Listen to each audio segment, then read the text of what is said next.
Thank you. Hi, good afternoon. I'm actually going to talk about some work that we've been doing called myths. Um, in the last several years, women's voices have made an indelible impact on the world. We've talked about women's empowerment more than ever in recent history, and women's voices have been louder in the areas of harassment, health, wealth, violence, and the right to lead.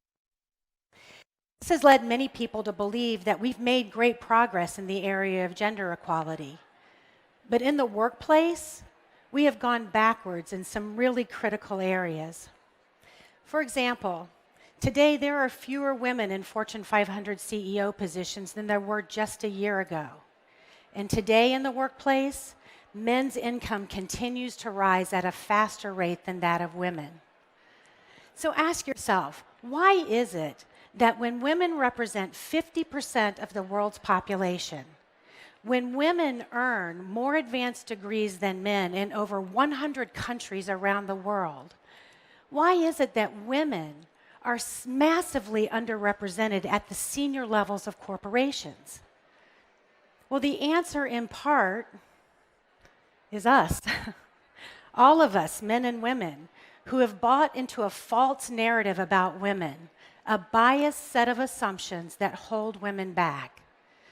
At Procter & Gamble, we call these biased set of assumptions myths.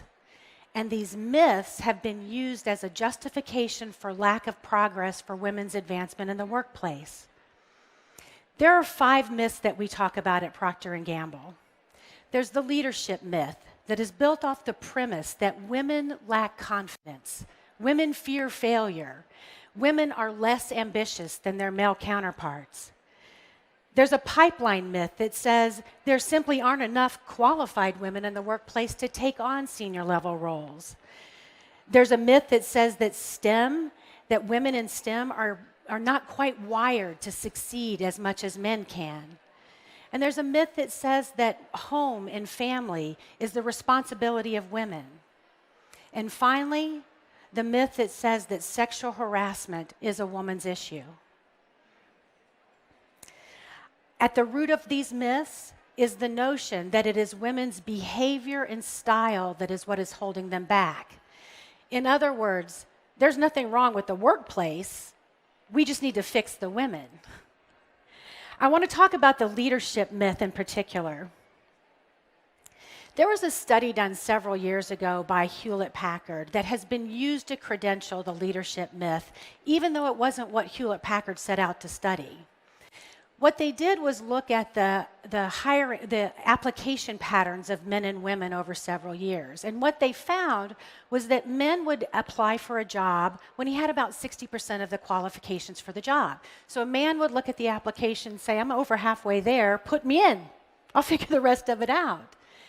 Women, on the other hand, applied for the job when they had 100% of the qualifications because women looked at the application and said, we're all going to be evaluated on this set of criteria set forth in the application process.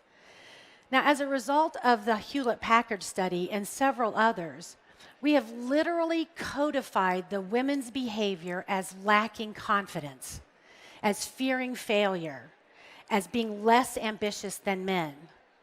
We've written entire books on women's confidence, and consultants have built businesses off of building the confidence of women in the workplace.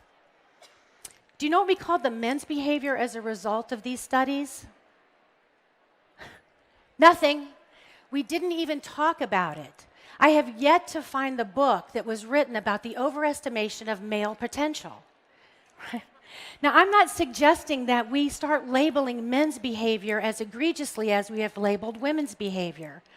But I do know that we must stop labeling women's behavior as negatively if we are going to continue to progress equality in the workplace. We need to shift from the notion of fixing women to fixing the very systems and biases that hold women back in the workplace.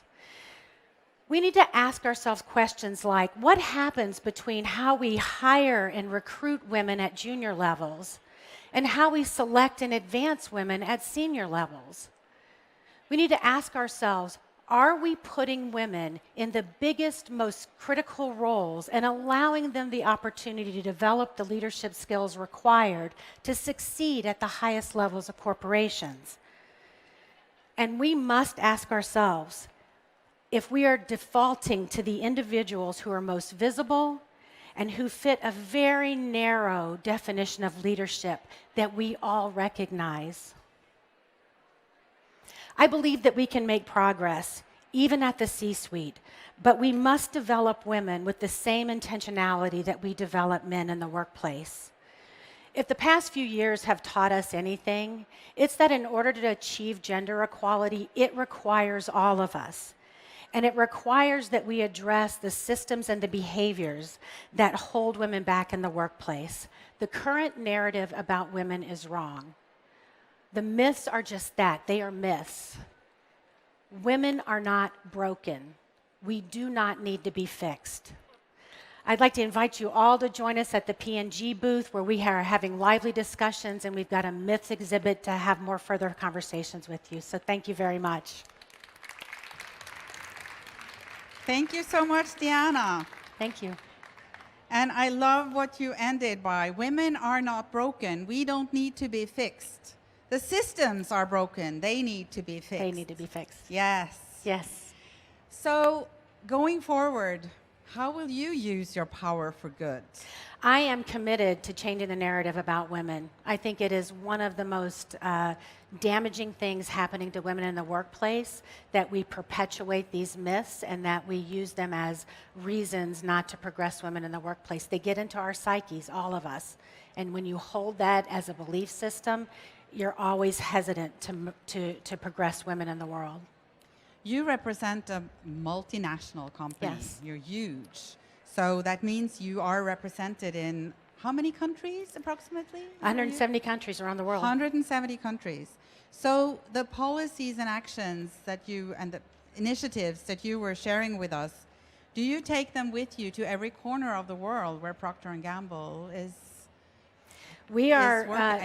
situated? Yes. So, for example, this myth conversation travels around the world, and it travels sectors.